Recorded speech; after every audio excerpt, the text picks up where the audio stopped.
Hello and thanks for joining us on your #1 labor program from Africa to the rest of the world. I am your host, Abulu Osemahu.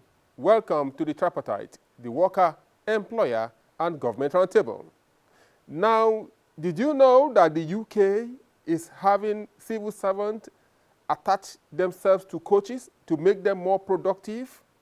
That is contained in our global update on labor stories. Now let's serve you with your Did You Know?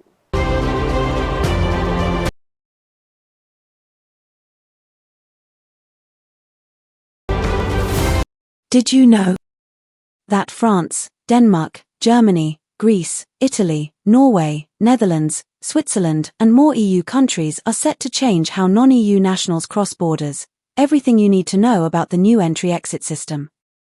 Did You Know brings you details as obtained from Travels and Tours.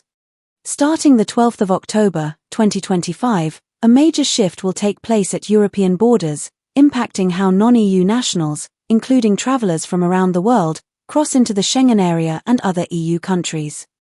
A long-anticipated change, the Entry-Exit System, EES, is being introduced to modernize and streamline border control procedures across the European Union. This transformative system will replace the traditional manual passport stamping process and introduce biometric data collection for all non-EU nationals entering and exiting Europe. And, now, here's everything you need to know about the new system and how it will impact your travel experience. The Entry-Exit System, EES, is a new digital border management system that aims to enhance border security, reduce illegal overstays, and facilitate the smoother movement of non-EU nationals. The system collects and stores biometric data, such as fingerprints and facial images, from travelers crossing into or out of the European Union. This data will be stored for up to 3 years and will replace the need for manual passport stamps, making border control more efficient and secure. The system is part of the EU's broader efforts to modernize border security and address growing concerns about identity fraud, overstays, and illegal immigration. It will also help authorities track the movements of non-EU nationals more accurately, providing a digital record of entries and exits. How will the EES impact non-EU nationals? For non-EU nationals, the implementation of the EES will significantly affect the border crossing experience. Starting in October 2025, all non-EU nationals, including tourists, business travelers, and those in transit, will need to submit biometric data when entering or exiting EU and Schengen area countries. The biometric data will include fingerprints and facial photographs, which will be collected at dedicated booths or self-service kiosks at borders. Changes at border crossings: travelers will no longer need to go through the manual passport stamping process, which has been a staple of border control for decades. Instead, biometric data will be collected electronically, allowing for quicker processing times. On arrival, non-EU nationals will provide their biometric data, which will then be stored in the system. When exiting, the system will automatically verify the traveler's identity and departure time, helping to eliminate the risk of overstays or missed departures. The data collected will be used to verify the identity of travelers during their stay and ensure that they comply with the Schengen area rule of staying a maximum of 90 days within a 180-day period. By recording entry and exit times more accurately, the EES will reduce the number of overstays, helping authorities better manage non-EU nationals' movements. Impact on travelers: faster processing or delays? One of the most significant questions surrounding the introduction of the EES is whether it will speed up or slow down border control procedures for non-EU nationals. While the system aims to streamline the process, the reality is that travelers may experience longer wait times in the initial stages.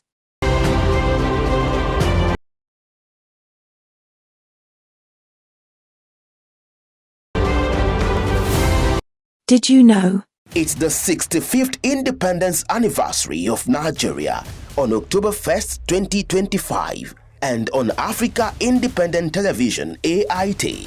It will be a day of special programming to mark the milestone. Live from the AIT studio, young Nigerians will take the stage, debating the future of our country. proposing ideas and voicing the vision of a new generation. Also live from AIT Studio, key voices will dissect the past, present, and future of state creation in Nigeria that was a dominant issue in recent public hearings on constitution amendment. For an icing on the cake, Nigerians will hear directly from the leaders who helped shape Nigeria's path from civil war to civil rule, from crisis to continuity. They share their hopes, lessons, and vision for Nigeria beyond 65. Nigeria at 65, reflecting the past, reimagining the future. Welcome back. Now, before I give you a hint of what we're going to have in the Let's Talk segment, we would like you to contact us from wherever state you are watching this program, or even across the world. But we're particular about Nigeria. Tell us your name, where you work, and how much minimum wage is being paid in your state, and what your desired minimum wage should be. Please don't forget, it's tripartitetv@gmail.com or thetripartitetv@gmail.com. Send us that message this week, and we'll publish every of your message that comes to us on that. Don't forget, we said you should tell us your name, where you work, and how much minimum wage is being paid in your state, and how much would you have preferred to be paid.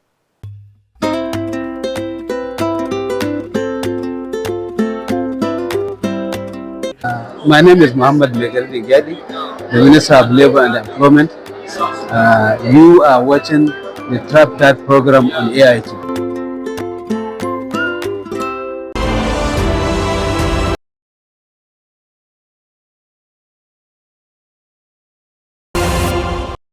Hello and welcome to this segment, where we bring you labor stories shaping the world of work, globally.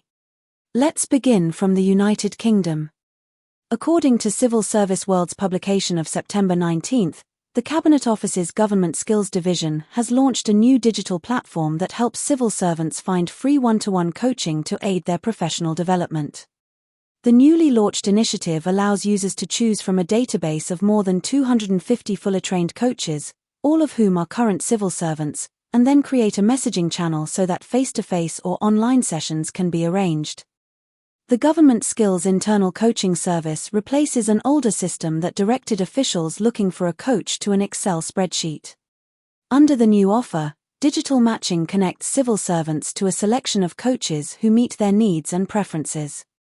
The functionality of the Internal Coaching Service platform allows coaches to be searched for by department, profession, or name.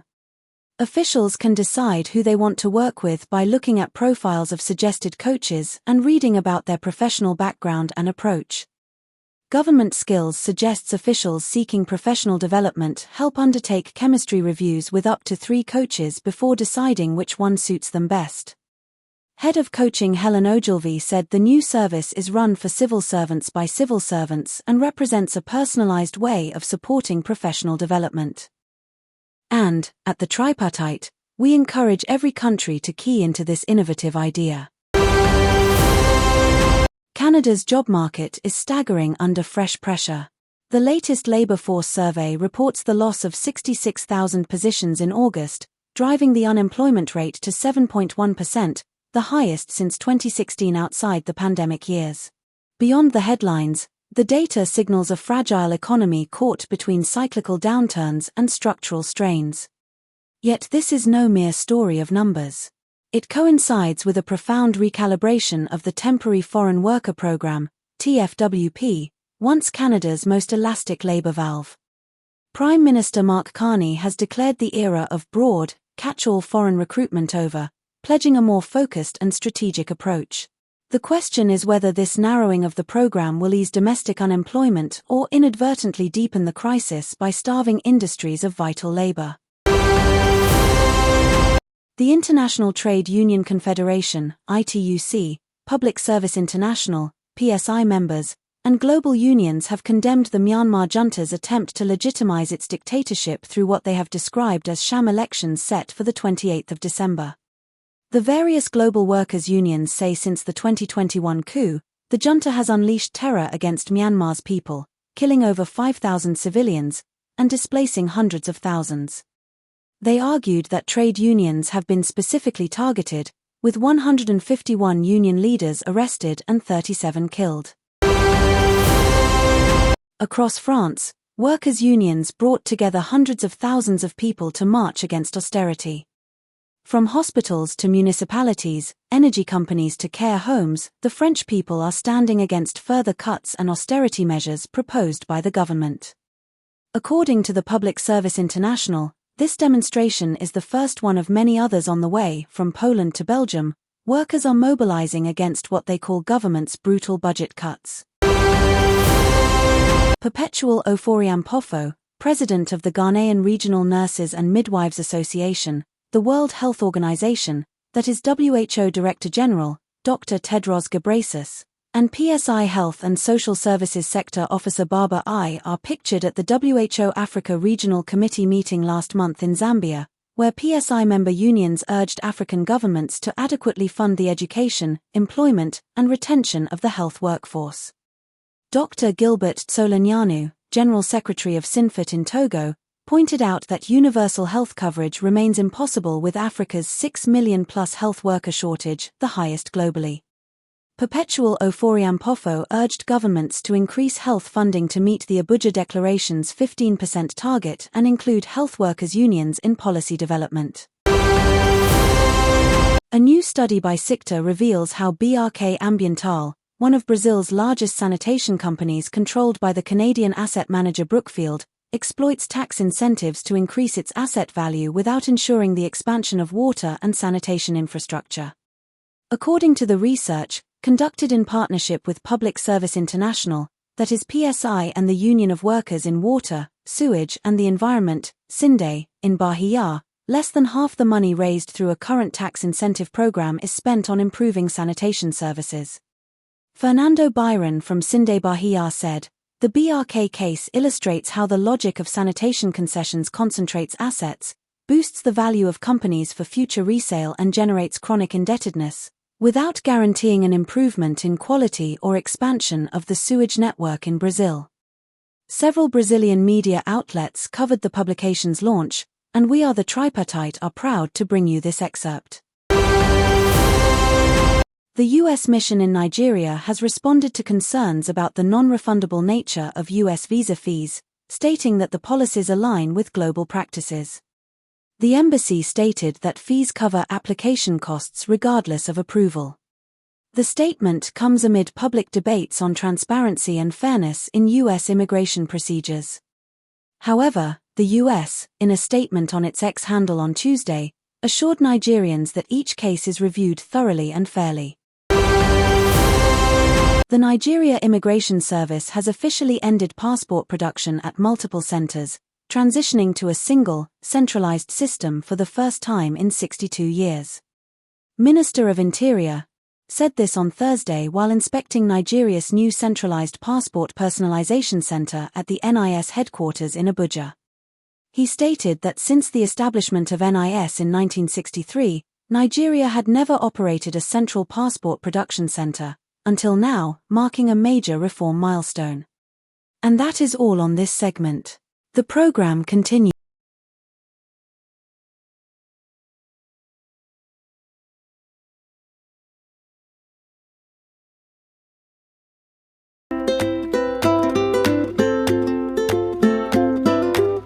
I am Comrade Festus Osifo, President Pengasan, President TUC. You are watching Tripartite on AIT. Now, in our Let's Talk segment, we'll take you to the National Assembly in Nigeria, particularly the Senate, where the Senate Committee on Local Content had a press conference with journalists. And the chairman of the Senate Committee on Interior, a former Labour leader, a two-time governor of Edo State, South Nigeria, Adams Oshomole, Senator Adams Oshomole, was there, and he said a lot about local content. Listen to our Let's Talk segment, and you'll be filled with a lot of things you do not know about local content policy in Nigeria.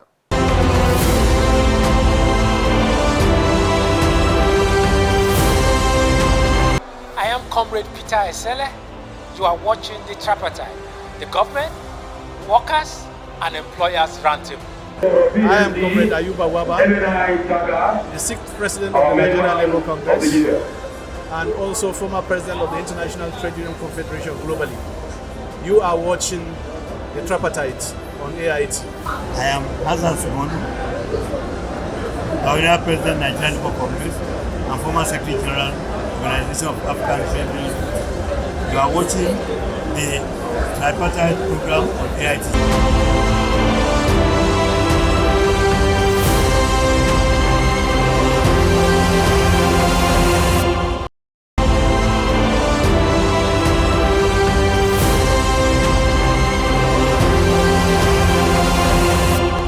This committee and also as chairman of the Committee on Interior, we need to work together to ensure that we have a holistic approach and we work together to enforce the laudable objective of the local content law and all the other enactments, as well as Mr. President, extremely helpful Executive Order 5, which seeks to give more opportunities to Nigeria businesses and Nigeria workers. The struggle to ensure that jobs that are meant for Nigeria or jobs that Nigerians can do are not taken over by expatriates has been on for over the past 40 years.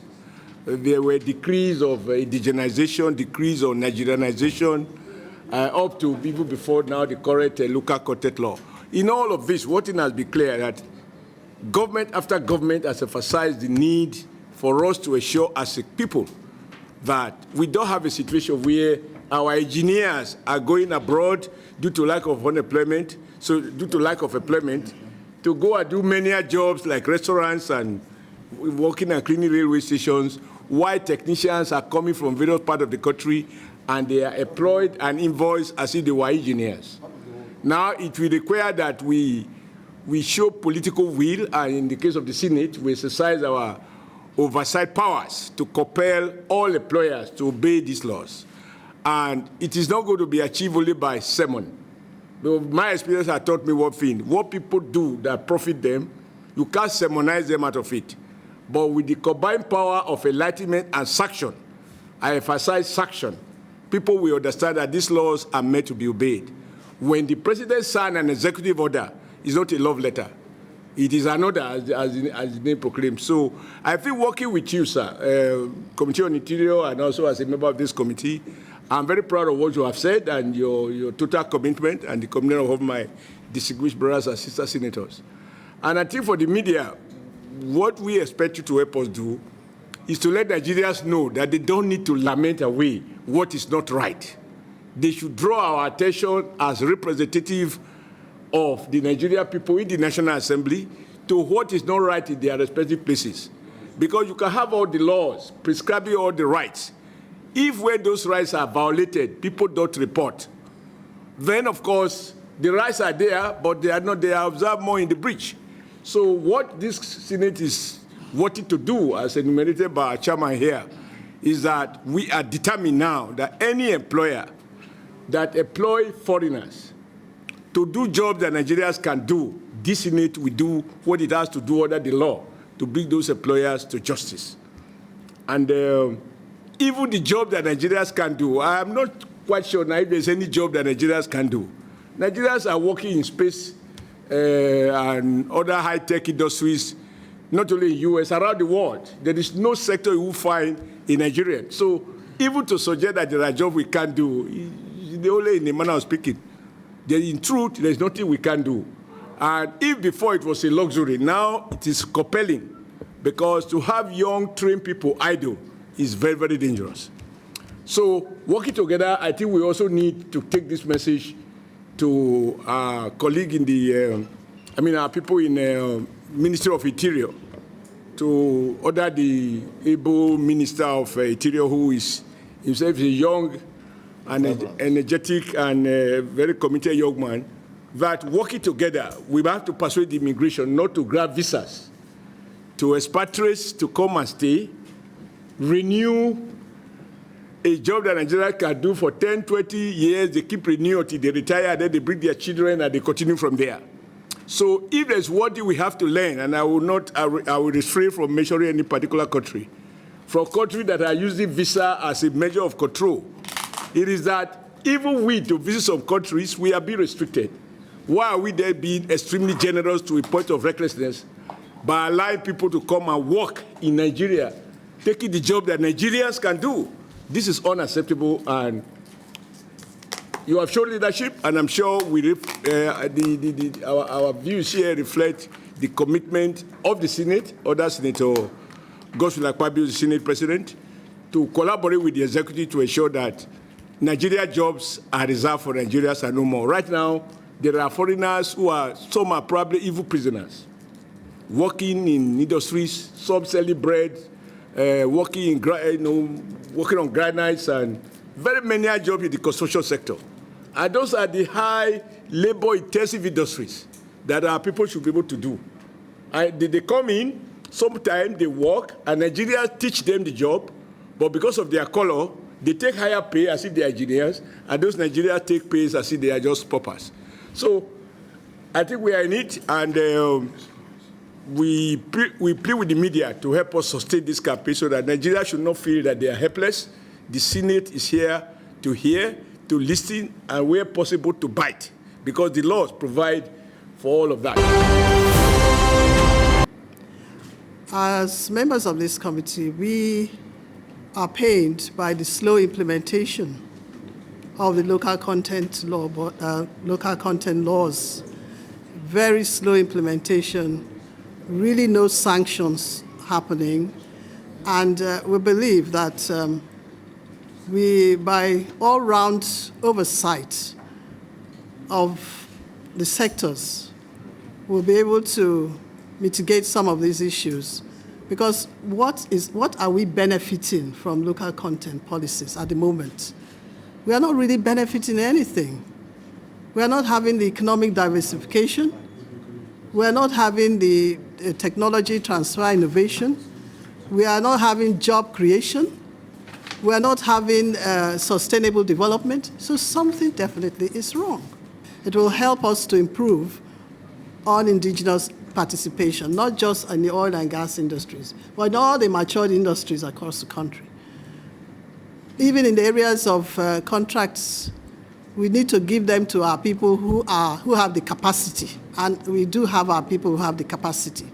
It's just that they have not been given those opportunities, maybe because the laws are there, but their implementation has been slow, and they have been slack, and there has not been enough oversight, and there have not been sanctions where those things should be.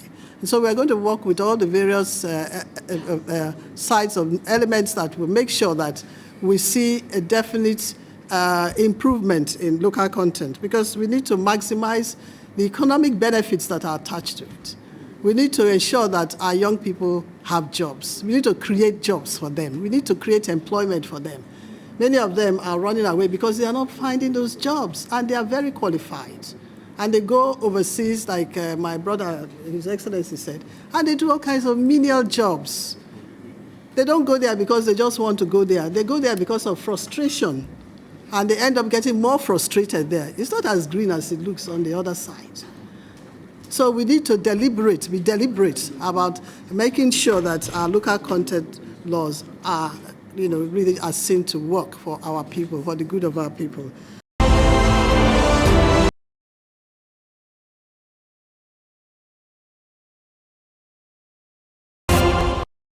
Now, I hope you have enough information about the Nigerian local content law.